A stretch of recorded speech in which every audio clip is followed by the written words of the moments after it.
When you get that, when you show yourself that you can feel good regardless of what he's doing, when this is the thing that we really want you to feel, all of your resources come from source, not from your boyfriend, not from your mother, not from anybody else. They all come from inside the vortex, where all that you are and all that we are and everything that you want is.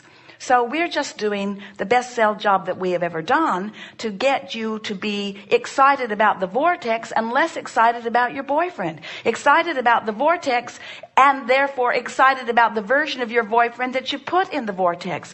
And maybe he'll be the one that shows up in manifestation, and maybe it will be someone else. But your boyfriend will show up and he will behave in the way you want him to, when it doesn't matter if he doesn't. When you're secure regardless of what he does. You see, when you're secure anyway, as long as your security is dependent upon another, you're insecure. So what you want to say is, that's great. I can see you doing that. And it really thrills me to think about your life working for you in the way that it does. Nothing makes me happier than to know that you're thriving. I really want that for you. I want that for me too. Isn't it fun to know of all the wonderful future things that are coming for us? And feel how differently he would hear that than the vibration that he's getting from you. In other words, he might be baiting you a little bit, but we don't think so. We think he's just genuinely excited about what's going on and not thinking so much about you. And that's the way we want you to be too. It's a healthier way to be. It's a much healthier way to be.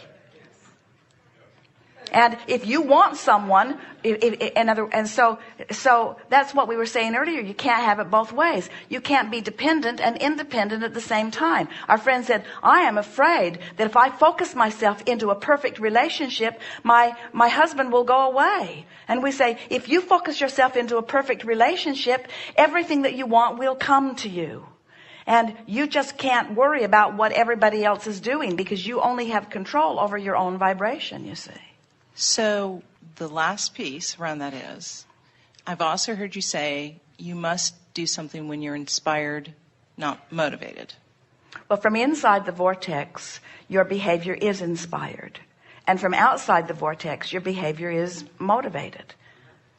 So from inside the vortex, the inspiration will come. But in order to really get that, people challenge us with that frequently. And we say, you got to get in the vortex and own it. You got to get in the vortex and become familiar with it. You've got to get in the vortex and know what being in the vortex feels like. You got to get in the vortex and more consistently be in the vortex than not in the vortex.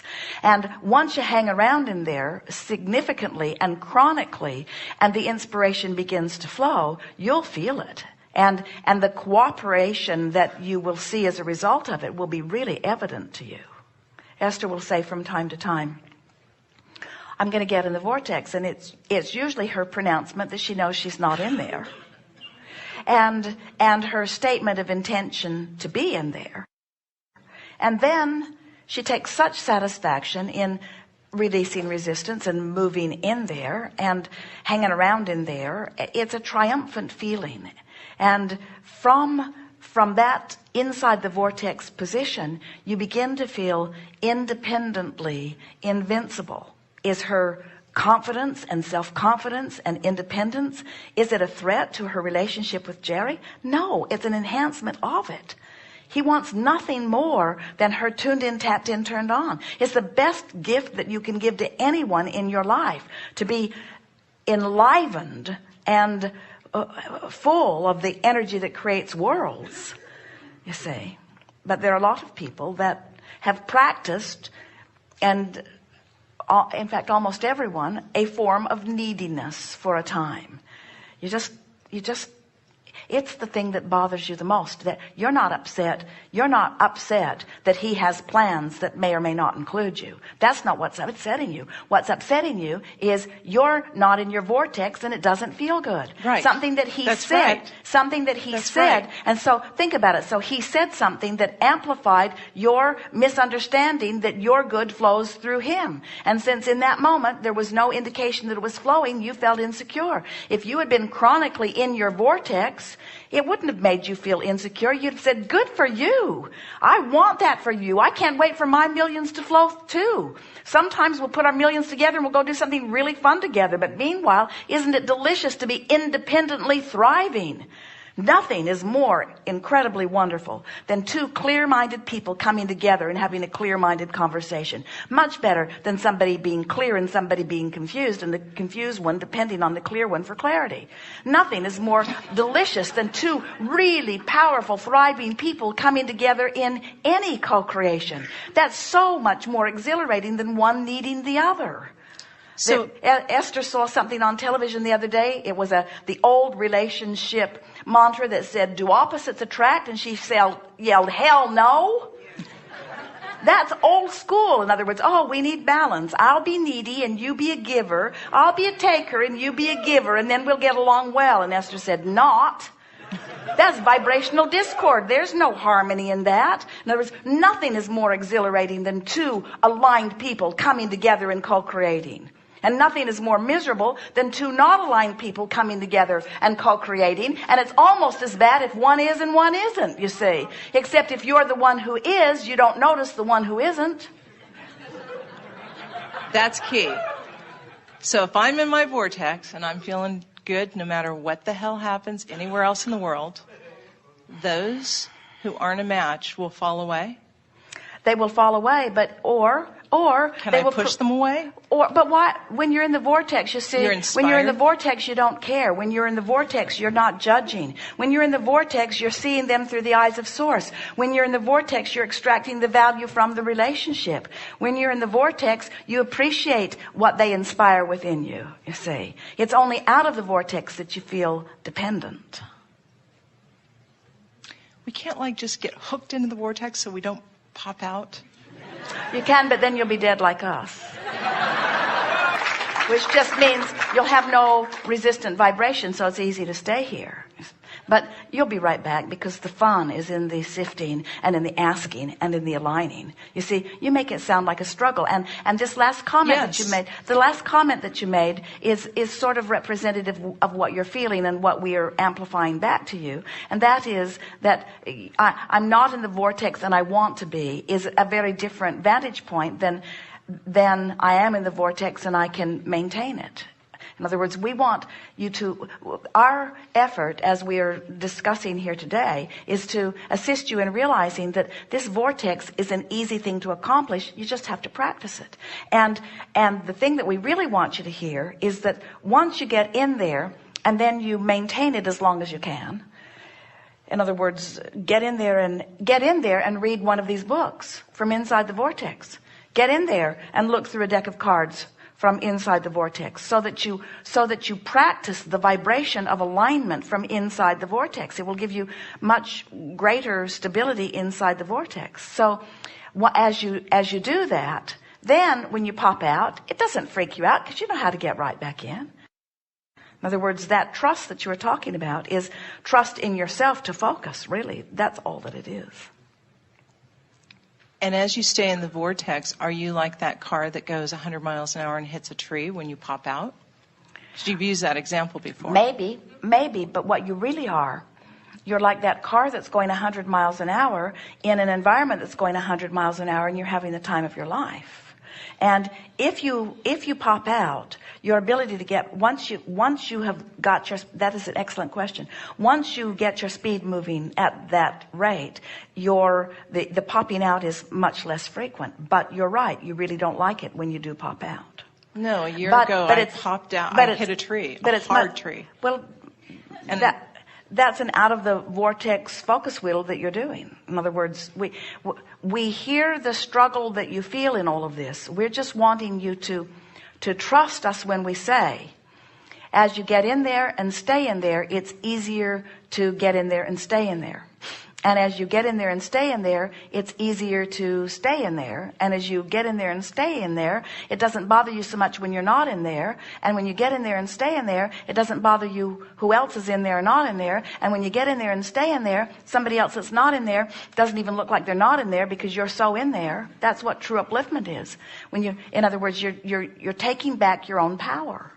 And from in there, so now let's say you're in the vortex and your boyfriend says that to you on the telephone. And you take a little hit from it and it kind of knocks you out of your vortex for just a moment. And then you say, oh, whoa, you won't believe what just happened to me. Here I am all cocky, believing that I'm tuned in, tapped in, turned on, believing that I've got the world by the tail, believing that I have all of the resources that are necessary for me to feel good. And that statement that you made just made me feel insecure. I'm not going to allow that to happen again, because I do not want my happiness to be dependent on anything you say or anything you do. So I'll call you back in an hour after I'm back in the vortex. Then you hang up and you get back in the vortex. Then you call him again. Now you Can have I another. just not call him again? I'm serious. I'm dead serious. I mean, that's almost, it's at that place. There's good and there's not so good. And I'm trying to you keep talking about him and we keep talking about the vortex. This. And it's two entirely different subjects. But Okay. you can't get him off your mind, so you can't stay in the vortex. Okay. So it might be good if you don't call him, but the next one won't be any different. Unless you deal with him from inside the vortex, you can't move on to something you want. You see, you can't run away. You got to find security. You've got to find your own stability, and you have to show it to yourself.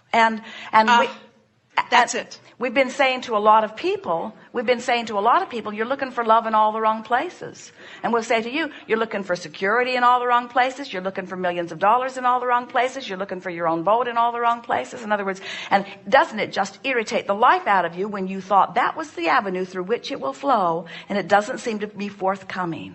And we say, when you discover that you don't need that avenue, that you've got this avenue, and that it's only about you lining up with you, you come to trust yourself, come to trust your vibration, then others behave. Because the universe won't match you up with those that don't match who you are. You know what's really irritating you? You're getting who you vibrationally deserve, and you don't like it.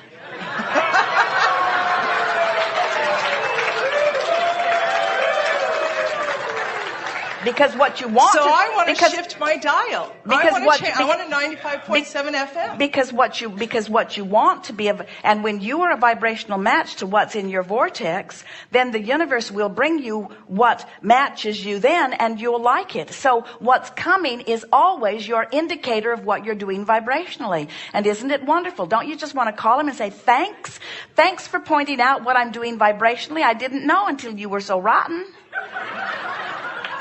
I thought I was tuned into the best until you became the worst, and now I realize I'm tuned into the worst. I got some work to do. Don't call me.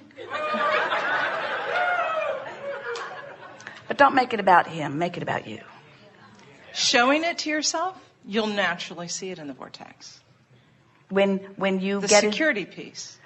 when you get in there and feel it, all the indicators will confirm it. And when they pop up, this is a really strange question, but I've always said, when I manifest and I'm there, my life up until a year ago, the yellow, the highlighted path was like bright yellow. And then sometimes they're not bright yellow. Sometimes they're dimly yellow. But when you're in the vortex, is it always bright, always undeniable, always sure?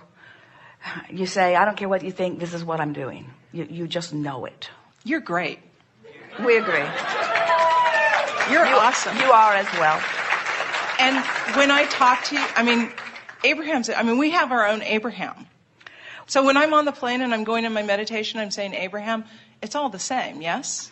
When you are in your vortex, you have access to the same infinite intelligence that we have and that we are, yes. In other words, the separation, no one needs Esther in this format. And really, when you think about it, if you're out of the vortex and Esther is expressing in a way that you can hear it with your physical ears what we know, you still don't hear it. In other words, you got to be in the vicinity for anything we say to make sense even through your ears. And when you're in the vortex, you don't need Esther. Because we can hear it. Because you're where your solutions are. You're where your answers are. Life is showing it to you. Words don't teach.